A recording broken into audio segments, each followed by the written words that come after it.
Good afternoon friends. आज दिन 29 अप्रैल 2026 public sector bank Indian Overseas bank ने अपने Q4 FY26 के रिजल्ट्स अनाउंस कर दिए हैं। Total income for the quarter निकल के आई है 9,779.87 करोड़, जो कि पास्ट क्वार्टर में थी 9,671.58 crore and in last year for the same quarter it was 9,214.69 crore. Total income figures में हमें क्वार्टर ऑन क्वार्टर 1.10% की इंक्रीमेंट, जबकि वाई ऑन वाई बेसिस 6.13% की इंक्रीमेंट टोटल इनकम फिगर्स में नजर आती है। टोटल एक्सपेंडिचर्स निकल के आए हैं 7,114.82 करोड़, जो कि पास्ट क्वार्टर में थे 7,068.48 crore and in last year for the same quarter these were 6,596.77 crore. Total expenditure figures में हमें क्वार्टर ऑन क्वार्टर 0.65% की इंक्रीमेंट, जबकि वाई ऑन वाई बेसिस 7.85% की इंक्रीमेंट टोटल एक्सपेंडिचर फिगर्स में हमें नजर आते हैं। पैट फिगर्स की तरफ अगर हम चलें, PAT for the quarter bank का निकला है 1,505.45 करोड़, जो कि पास्ट क्वार्टर में था 1,365.12 crore and in last year for the same quarter it was 1,051.07 crore. PAT figures में हमें क्वार्टर ऑन क्वार्टर 10.27% की इंक्रीमेंट, जबकि वाई ऑन वाई बेसिस 43.23% की शानदार इंक्रीमेंट नजर आती है।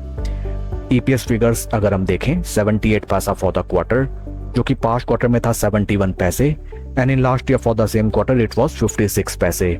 इन एडिशन टू दैट अगर हम एनपीए फिगर्स की तरफ चलें, percentage of gross NPAs to gross advances निकल के आया है 1.42%, जो कि पास्ट क्वार्टर में था 1.54% and in last year for the same quarter it was 2.14%। Overall अगर हम Q4 रिजल्ट्स को देखें, बैंक के top line sales and revenue figures में हमें सब्टल इंप्रूवमेंट नजर आता है एंड बैंक ने sequential quarter on quarter basis अपने टोटल एक्सपेंसेस में अच्छा कंट्रोल किया है, जिसका पॉजिटिव इंपैक्ट हमें sequential quarter on quarter and PAT figures में भी देखने के लिए मिला है।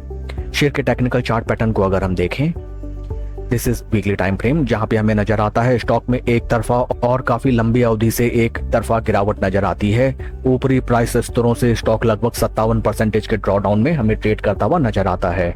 हाल फिलहाल स्टॉक एक sort of downward rectangle channel में सपोर्ट एंड रेजिस्टेंस पॉइंट्स के दरमियान ट्रेड कर रहा है and good thing is that stock for the past week अपने रेजिस्टेंस पॉइंट्स के अपर प्राइस लेवल्स पे कंसोलिडेट कर रहा है। Good results have been posted by the bank and many chances are there that in case अगर हम price levels को देखें, लगभग 38 रुपये 60 पैसा क्लोजिंग बेसिस पे अगर स्टॉक इन प्राइस लेवल्स को सस्टेन करता है, then first targets will be 200 week moving averages and 200 week moving averages काफी क्रूशियल प्राइस पॉइंट्स हैं जिनको स्टॉक एक बार भी सरपास नहीं कर पाया है।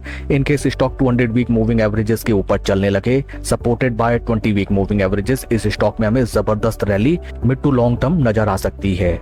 Also in addition to that अगर हम पोजीशन बनाते हैं इंडियन ओवरसीज बैंक में, देन आपको Nifty PSU bank sector as a whole and साथ ही साथ बैंक के प्रॉफिट टू बुक रेशियो को भी ध्यान में रख के कोई प्रूडेंट डिसीजन लेना चाहिए। That's all for the video friends. Please like and subscribe my channel. Thank you.